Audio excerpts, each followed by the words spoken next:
So, our topic today is going to be how to work with specialty disciplines. And we thought this would be a good topic as being landscape lighting practitioners.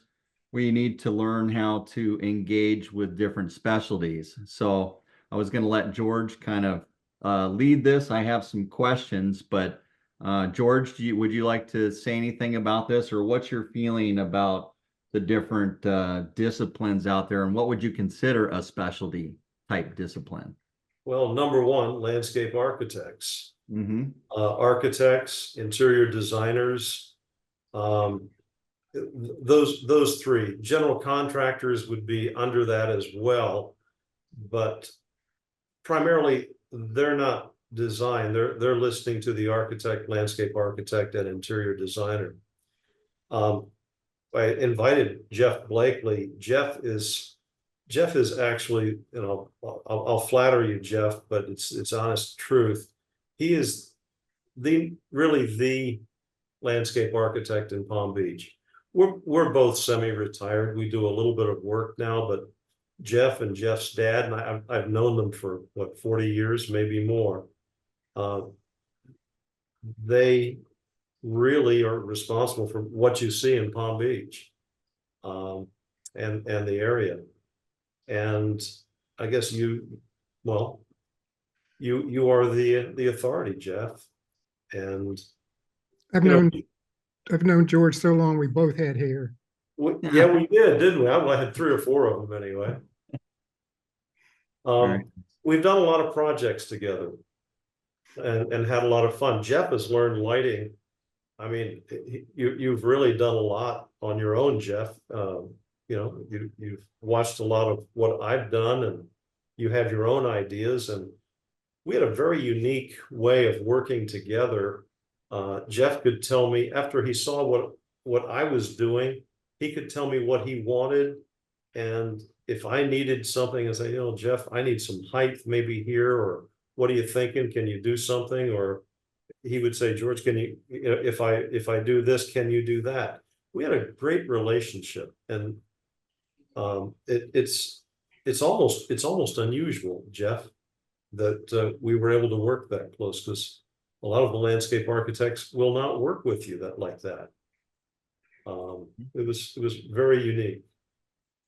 And, Thank you, George. well, I wanted to introduce you. Mark Carlson started this, and another landscape lighting professional, Chris Mitchell, together with Mark, put this organization together. I wanted to send you some background on it, but I guess you have the website, you took a look at it. It's pretty interesting. We're discussing, and this is Mark's program, we're discussing the basic principles of lighting design. And it's basically any type of design, it's the basics. And then I'm kind of the outlier on this, because I have a unique way of looking at landscaping. And we're going to be talking about a mentors program, I suppose, or what are we calling it, Mark? Mentor group study, and that's usually the end of the month. We have those running. Mm-hmm. And kind of discussing different approaches to landscape lighting and how I would do it. So you have any thoughts, Jeff? I mean, anything you'd like to say to us? Well, thank you, George. We do go back a long way. The only reason I know how to do any type of lighting at all, I'm a meatball lighter, like they used to say. Not anymore. Well, I just followed you around, and anything that I know, we go back to the John Watson days. So I was keen to learn it. And one of the things about our profession, landscape architecture, is nobody knows how to do lighting. I mean, they may think they do, but they really don't. It's a specialty all to itself, which I think, Watson kind of trod that path. But the difficulty, I think, now is how do you get your message across? Because lighting is a nuanced specialty. Mhm. And everybody in the landscape architecture field thinks that they can throw some light around. They don't understand Kelvin. They don't understand lumens. They don't understand, hotspots. They don't understand any of that stuff. And the key to all of this is exposing them to the art form that is lighting.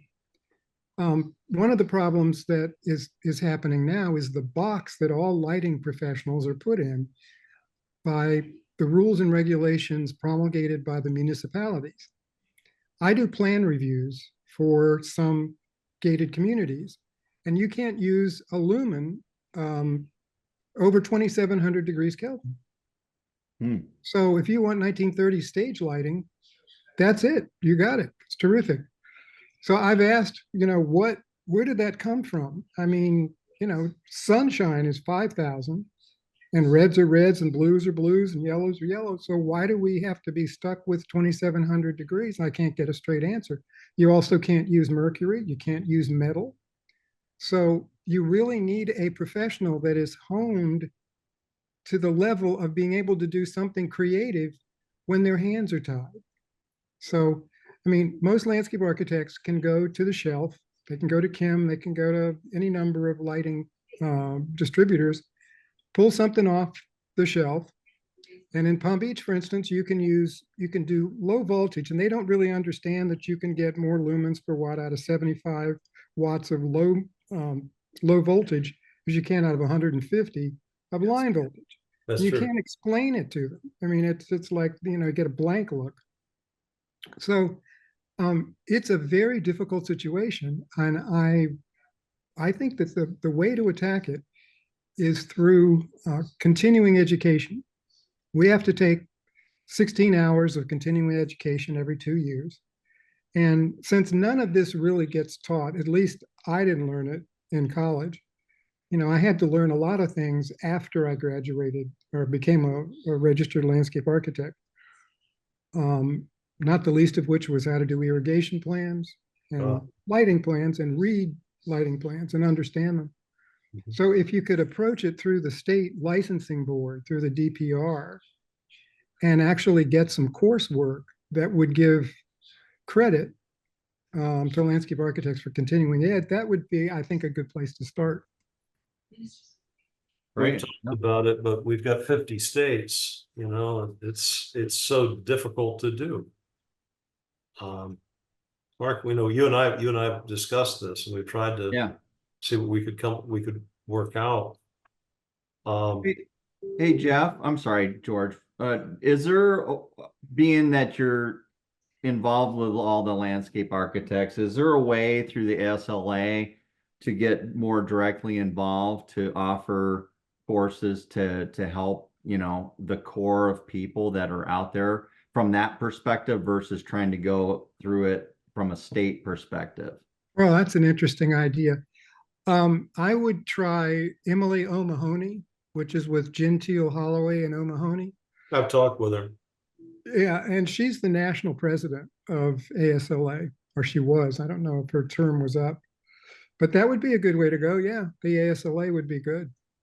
And Okay. maybe, the state ASLA as well, because, the conventions also convey a lot of information through continuing ed.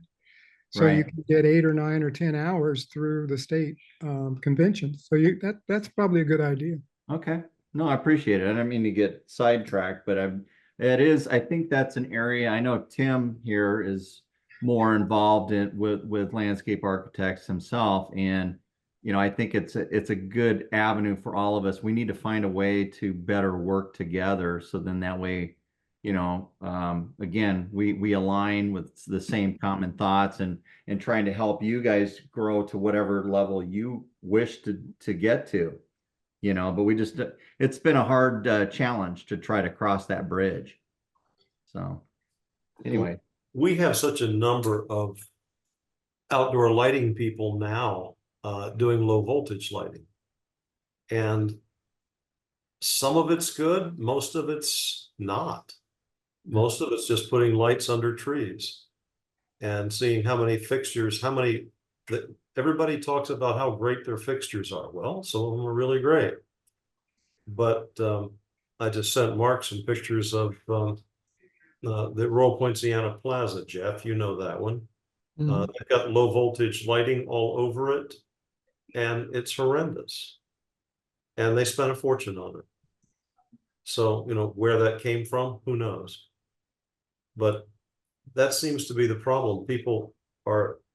There's so many companies, and they're missing the point of looking at a project as a whole. And this is what we were talking about last week, the way I look at a project.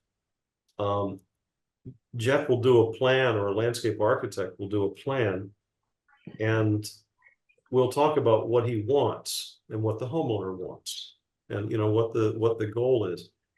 But what I have to do is go in and look at how the trees want to be lit. What do I have to work with? And then go back to Jeff and say, look, this is what I can do. What do you think? And rather than just starting with, you know, all the design principles that we've talked about, how do you make that happen with what you have to work with? And that's where you work with a landscape architect. And yeah, that's where the team comes in. Sure. So can I throw a question out to everybody, and then I'd love to get everybody's feedback here, because we have quite a wide variety of experience. But where do you think that we as landscape lighting professionals fit into this mix with other specialty disciplines? What's your experience has been dealing with you know, like if you're pulled in onto a team, does anybody have any stories or feedback there that they could share? How do I they, recently, how are we viewed, I guess? Then maybe that's a better way to, as landscape lighters compared to the I others. recently, I'm sorry. Go ahead. I recently connected with a landscape architect um, who services the greater metro Atlanta area, and then some of the mountain areas that I'm living in. And had I not mentioned what I had done to this guy's wife, I don't think she would have put us in contact. But the way she made things sound was that I was the missing piece to the puzzle for his wheelhouse.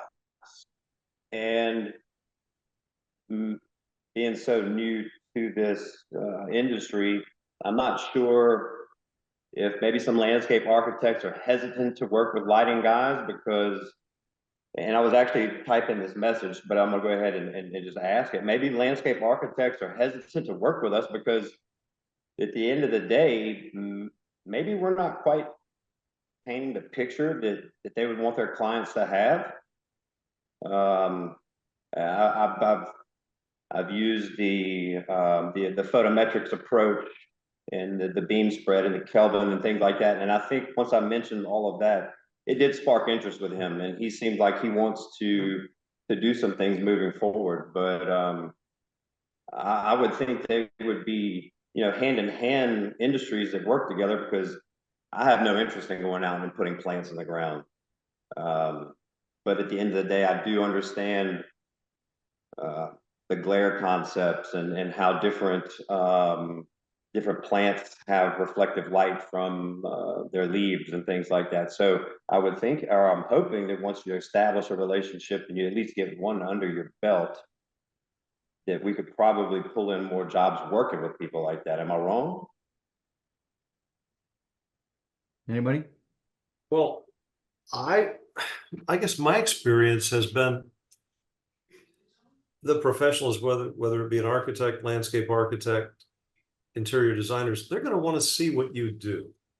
They're going to want to see at least photographs of things that you've done. And maybe, you know, you've got to convince them that you have the ability to do what they want. Sometimes it's do a demonstration, do something, show them your work. Say, let me do a small part of your garden or of your yard, and let me show you. If there's no, you know, if you have nothing else to work with.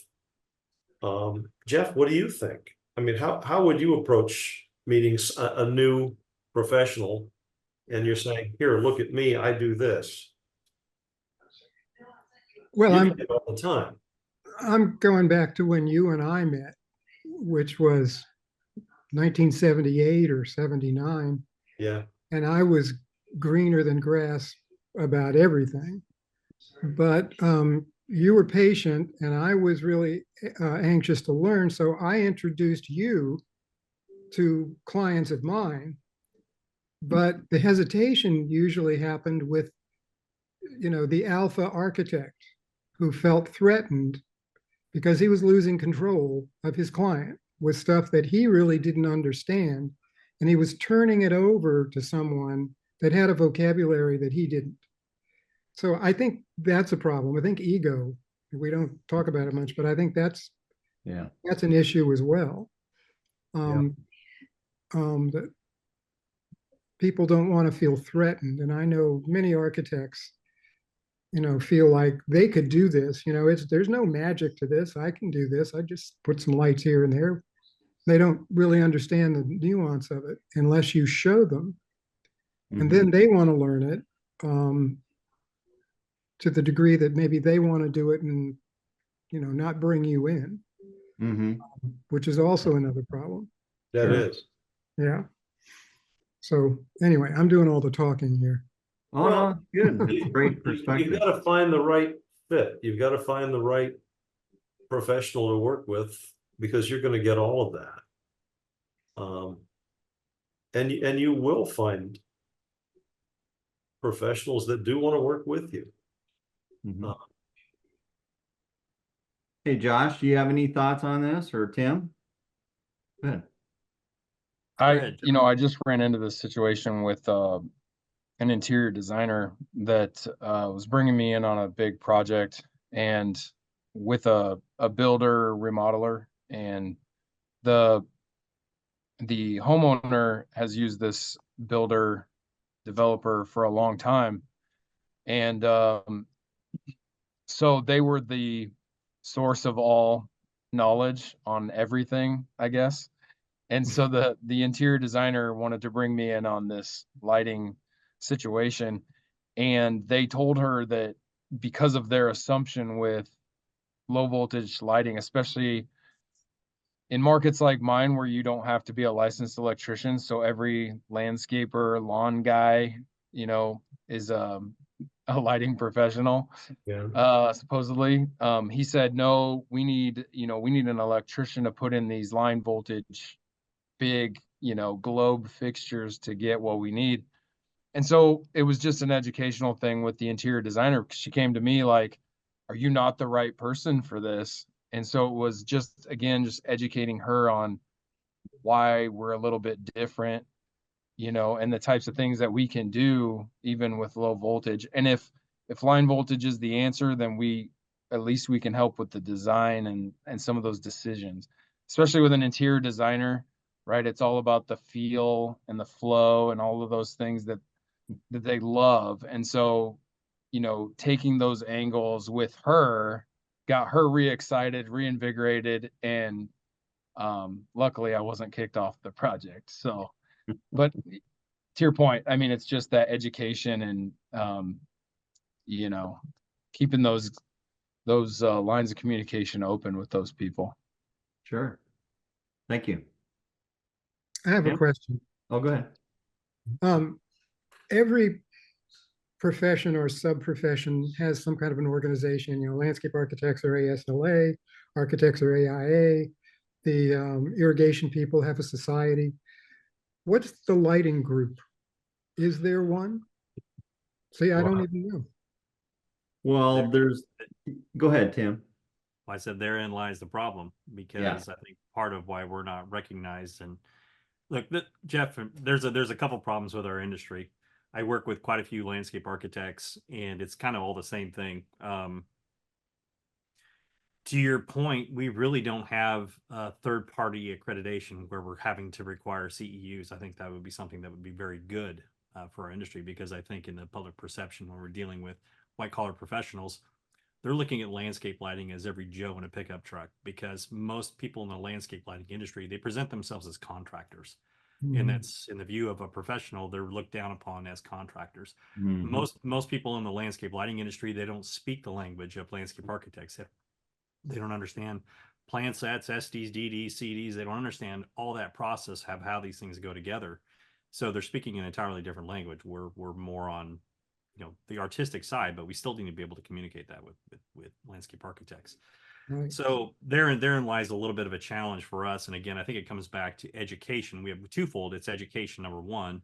But part of what you mentioned earlier too was ego-driven professional. I think once they get a piece of paper, sometimes they feel that they arrive, they know it all. And most of my experiences personally and with friends I know I went through the ASLA program was literally between 4 hours and a week of lighting over the course of 4 years, which is really deplorable, but it's just simply because they don't understand it. There's nobody in the industry that can teach that because we haven't given them the curriculum. We haven't led from the front to bring that curriculum to them. So what I typically see out there in the industry is what I would call in excess of the Dunning-Kruger curve of most architects sitting on top of the Dunning-Kruger curve. And I don't know if you all are familiar with that. The Dunning-Kruger curve is essentially, it's a big curve that sweeps up really high at the beginning, drops off very, very fast and precipitously, and then slowly rises up. And what it is, you have a matrix of, on the right side, you have confidence on the right side, and then over the length of the bottom, you have experience. So everybody at the beginning, they get a little bit of knowledge and they think they know it all, right? And our job as lighting professionals needs to be education. And what we need to do is we need to very gently and softly push them over that curb till they get sliding down to the bottom where they realize, okay, I'm at square one. I don't really know what I'm talking about. I should not be doing the lighting. I should be bringing a professional. So the onus is on us as lighting professionals to get involved with the ASLA, to get involved in license some talks with the LACES program, which is the CEU accreditation program through LACES, which is not recognized in every state, but it is in a good deal of them that we could definitely get involved in.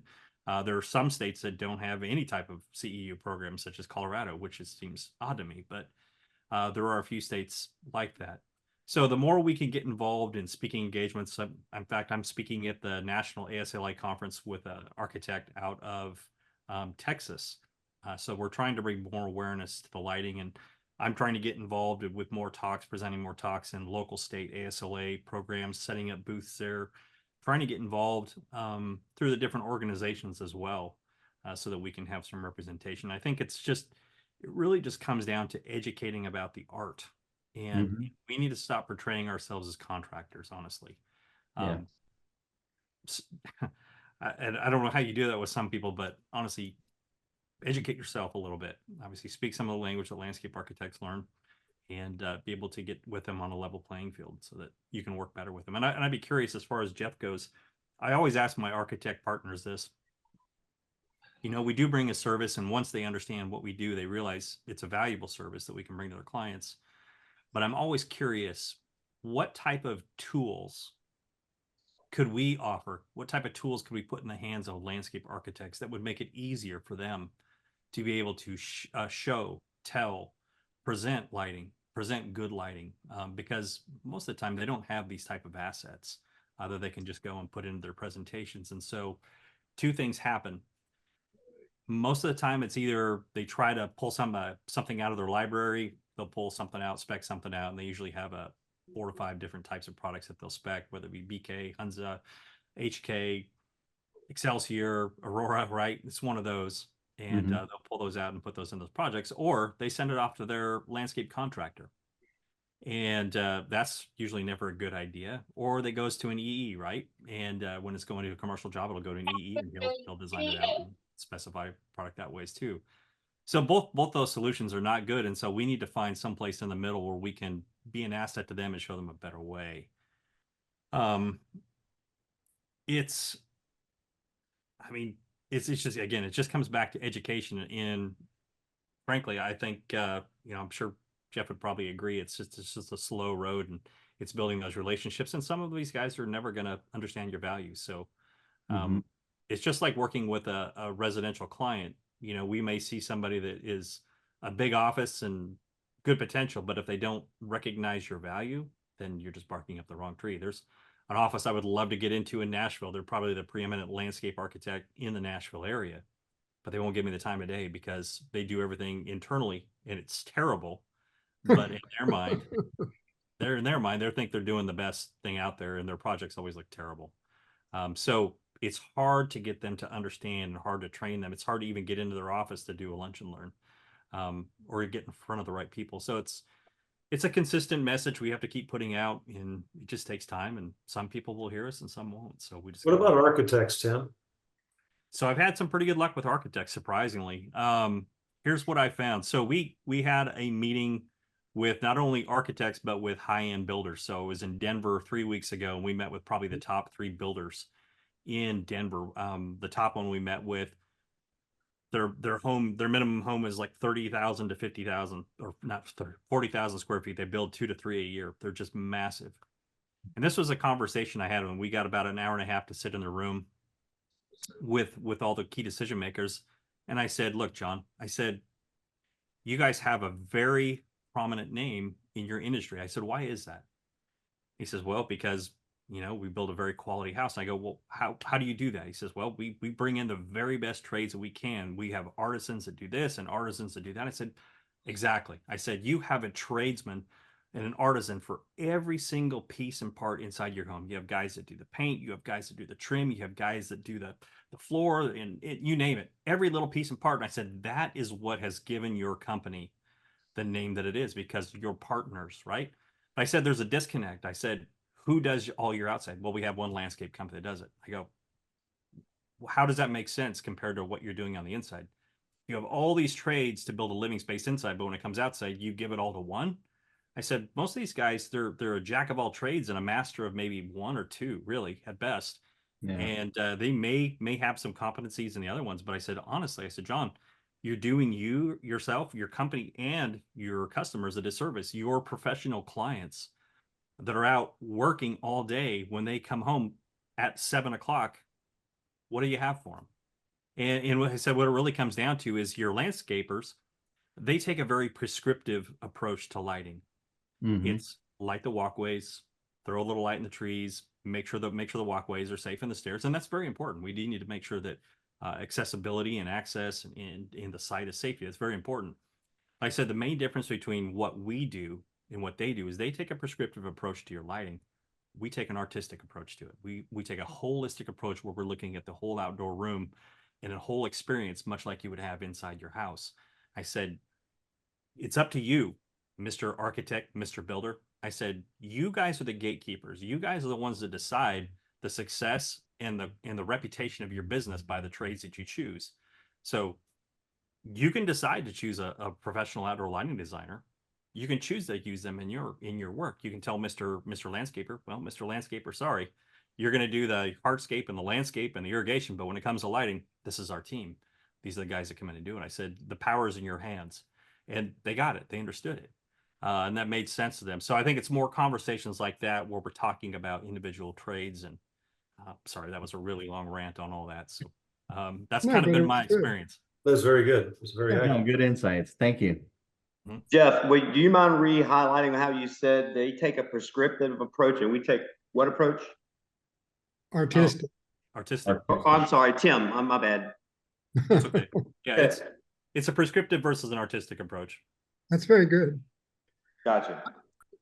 My practice was somewhat unique. I wouldn't take a job unless what I call birth to death. In other words, we were involved in every aspect because at the end of the day, your name's on it, whether it's good or bad or whatever. So if my clients didn't want to participate in that, I didn't want them for clients. So I was able, in 90% of the cases, to put people in an automobile at night and go and take them, show them examples of different kinds of lighting and get their perspective on what they liked, because everybody likes something different. I explain the difference between moonlight and the warmth of incandescent coming through a window. So having said that, most people would take that information. They'd either immediately just discard it and say, no, we don't want to spend that kind of money. We just want the prescriptive approach. Sure. One of the other problems, that we have found locally, or I found locally, is the dark sky people. Mm-hmm. And that's a big issue in Palm Beach. It is. So the way, I think the way to handle that is the introduction you're talking about is to go to the garden clubs, because they have an immense influence on, it's amazing what these ladies can do when they put their mind to it. So I think that's a real good place to start. I mean, we can go to the architects all day long. George knows full well that I introduced him to some very prominent architects who tried to dissect everything that George said, because they figured, how hard could this be?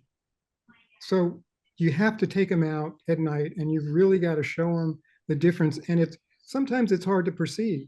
You really have to hone in on the differences and where they're highlighted, how you look. Like George used to use projectors, which was where you could use different spectrums to highlight a sculpture. At the same time, the ladies look good under the lights at night. The rose colored. So once you can show that there's subtlety involved and there's an art to it, that opens some doors. Sometimes people try to steal from you, though, including the landscape architects. Trust me. Well, that's really interesting, Jeff, that you brought that a couple points up that are kind of emerging topics that we're seeing. So you're talking about dark sky, you're talking about ecological effects with lighting. So we're starting to see a lot with circadian rhythms and blue light spectrum. We're seeing a lot come out with, bird migration, insect migration. And I've been doing a lot of research lately on dark sky. So I've been out shooting videos. I went and bought a meter now that got it here. Anyway, hooking up to my drone and actually taking lux meter readings at various heights above different types of light sources, because what happens now is there's a lot of conjecture and hyperbole about landscape lighting in relation to dark sky. And what's kind of ironic is when you look at some of my videos comparing municipal light sources and other true factors that are contributing to the dark sky, in relation to that, when you look at video upon video next to each other, landscape lighting, it's actually a very laughable comparison when you compare the two, simply because the inverse square law of light, if you understand that, how every time the distance of light travels from a light source, it's actually cutting that amount in half. So you actually don't have enough light when you're talking about low energy lumen sources in a very constrained environment. You're actually not getting enough lumens up into that environment, up into the particular matter, that it's actually contributing at all to dark sky. Right. And that's what I intend to prove through true data that's being recording these with true lux recordings, because if we don't make a firm stand, we're going to lose it. And sure, there truly are dark sky contributors, right? There are nuisance glares within a city because a city administrator and a maintenance guy and a manufacturer, they got together and they didn't consult a lighting professional about, do we really need 46-foot candles out on the road, or should we go with about 3, which is really what we might need, right? So we've got an abundance of light, but what happens is we're getting lumped into that wrongfully. And so I'm trying to defend that, with as much data sets as I can over the next year. And there's really no true data sets as far as migration impacts. And we're talking about, there probably is a little bit more in the blue light spectrum, but keeping things down 3,000, 2,700 can help. Being smart with controls can help, right? Of course. So there's ways that we can certainly mitigate the perception, if not the true impacts of dark sky in some of our areas. So working on trying to just get the garden club ladies on board, right? Because they're the ones that tend to have the loudest voice on Instagram and Facebook. And so in that aspect, Jeff, you're 100% right, where we can certainly speak to these and with some true data. That's kind of my goal, really trying to go and have a lot of these talks with the ASLA. I think once the professionals kind of understand this a little bit more and have some true data they can wrap their heads around, I think we can start having a more realistic and less hyperbolic conversation about lighting. So that's my goal. That's my goal anyway. That's great. No, Okay. I'm glad you're doing that, Tim, because again, somebody, we all are kind of waiting for somebody to do these things because we're getting run over by dark sky. Next, we have a lot of these problems out here in California where they're like, oh, you can't do any uplighting. Everything has to be a downlighting now. Well, really? Would I they mean, allow forest fires? yeah, and it's just craziness. So thank you for doing that. Mhm. That's a great thing for us. Hmm. Well, information is power, right? Information and data, Right. education it's what we all need. It's the complete opposite here. They don't want downlighting at all. No, Lighting's Wow. fine. No downlighting. Oh, that's funny. Hey, well, let's talk a little bit about control, if you don't mind. Where, again, Jeff, I'd love to hear your perspective on this. And I don't mean to keep lumping all the questions towards you, but being that you're the only, you've been doing landscape architecture for so many years, it would be valuable for us to hear your insights. But from a control perspective, how can we as landscape lighting designers, providers, maintain our ability to control what we do on the job without getting run over by others that are involved on the team, let's say? Do you have any thoughts there? you almost can't. Yeah. Well, I think the biggest problem are the electricians. You know, they want to come in, they know more than you, any of us. Oh, they know more than all of us. Right. And I think that's a larger problem because they take the owners aside and say, you don't need this. This is malarkey. I can do this for you. We'll just wait. When everything's done, I'll come in and I'll fix it for you. Yes. So, that's been the only problem I've seen.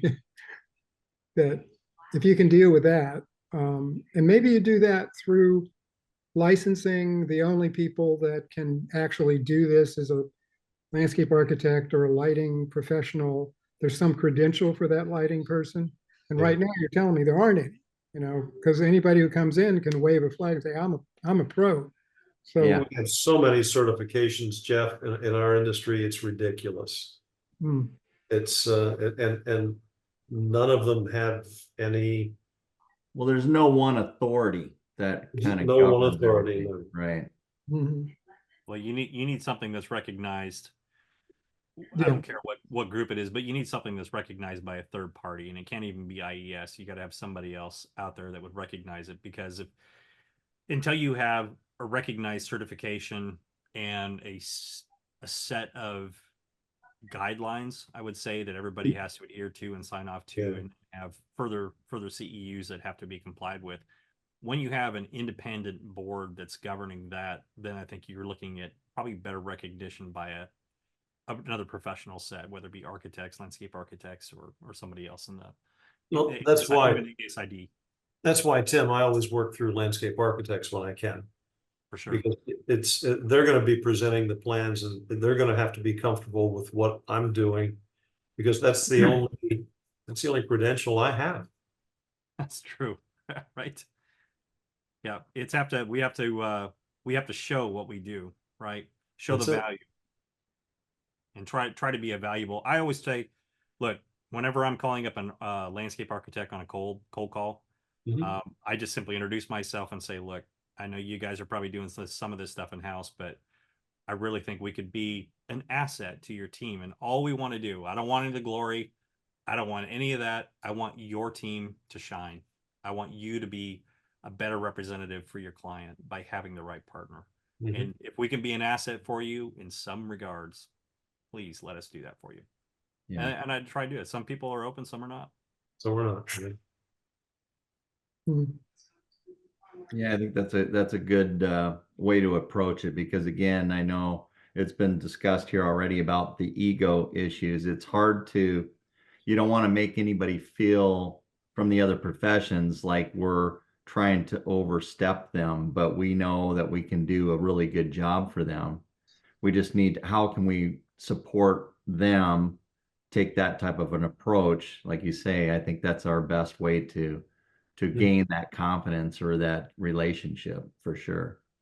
Well, I'm going to take devil's advocate here because, Mhm. the interior decorators, designers, whatever, they don't feel threatened by the HVAC people, No, they don't. and they're professionals. I mean, they don't go out and try to figure out all of the, inner workings of air conditioning and heating and so forth. How about the plumbers? I mean, I don't know if you've seen what they do in the basements these days, but it looks like nuclear physics. You'd need to know that. So Yeah, it does. yeah, so there are other professions that apparently don't threaten them because it's above their head. I think that you could treat that the same way, that they need to learn what you know, or at least enough of it to impress upon their clients that they need you. I've seen this, it's really good. It's something that I don't do well. You could promote it. You could promote it that way. Like I say, I'm a meatball lighting designer. I go to George if I really want something good. George sees it altogether different than I do. I don't have, and the other thing is, you can't keep up with all of the changes to the industry that happen with the fixtures on a weekly basis. I'm amazed at what WAC's come out with recently. Or how about Iwasaki and how they're able to do these fixtures that are the lumen, the lamps that produce mercury at a temperature that physically shouldn't be possible. So Yeah. I can't keep up with all of that. So Mhm. that's something a benefit that you can offer to architects. You can introduce things to architects that will make them look like a hero. Oh, absolutely. You know. Yeah, good points. Mhm. Right. Well, Any other thoughts, guys, that or questions you might have on this whole topic here, generally speaking? Jeff, I forgot to ask you. I was probably rambling my mouth as I tend to do, and I meant to ask you for a landscape architect. Other than the relationship, what kind of tools would you find beneficial to have in your hand when you're going out presenting to a client that are lighting related? Um, a laser pointer. Okay. mhm. Any type of visual assets or Well, information about lighting design, about the art of lighting? well, Jeff and I, and we always would take, I was running AutoCAD and now I'm just using PDFs and marking up plans, but marking up the landscape architect's plan with a lighting plan. But then again, you get into plans being stolen by, unscrupulous people. But if you can work together and you make your presentation showing up lighting, down lighting, accent lighting on the same format, on a 24 by 36 format. And you can do it very easily with a PDF, with Adobe Acrobat. That lends a lot of credibility, and you can discuss changes back and forth with the same plan. The computer-aided design has just changed the whole world, and it Yeah. makes it easy. We used to have to do hand drawings, and I was terrible. Well, do Yeah. you all participate in public hearings with the architects when you present? I had to do that, yeah. Yeah. I think that's essential That because it was- gives you visibility, and people on those boards, which are, looking at your work, don't have a clue what they're looking at. They don't understand landscape plans, much less lighting plans. So if you're a good speaker, or if you have a command of the technical aspects of what it is you're trying to do, you can convey that during the presentation of the whole project.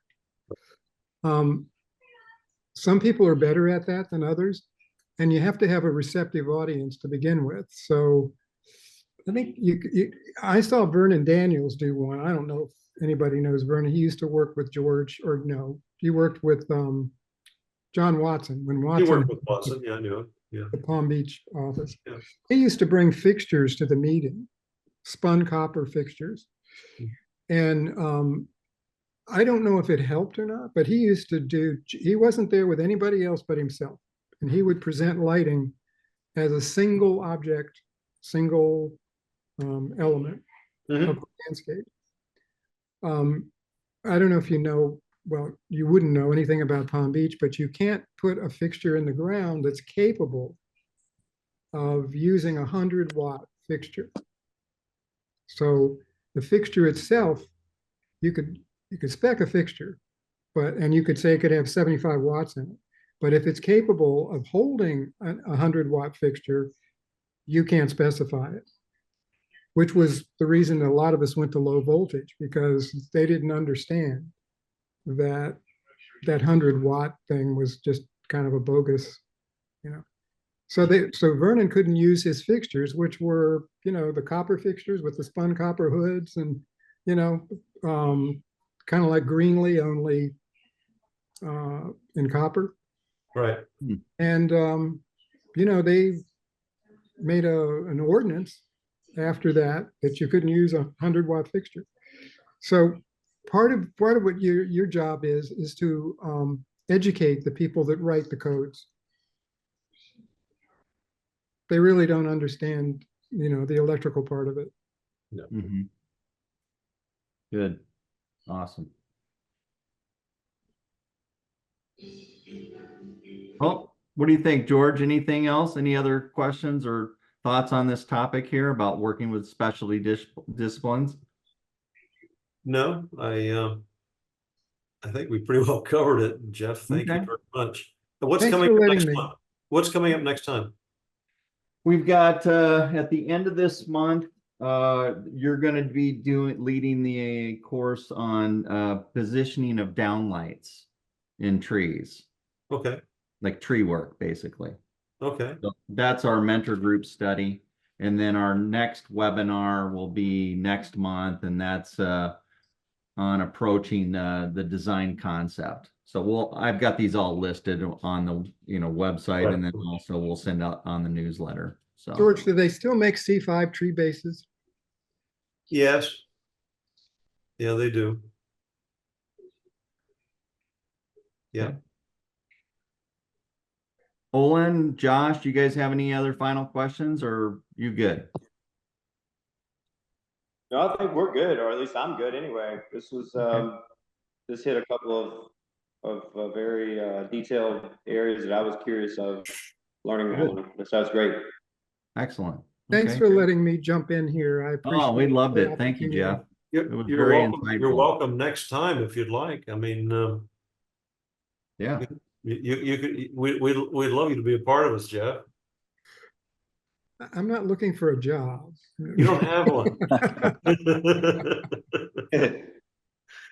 It's just, this is the only way I can get to see you. We got to do lunch. Yeah, I've heard that too. Anyway, thanks very much. Nice to meet Thank all. you, everybody. Jeff, thank you All for right. your time. Thanks. All right. Guys. We'll Thank you. talk to you soon. Thank you. Appreciate everybody. Thank you all. Have a great weekend. Mhm. Yeah, thanks, Bye. guys.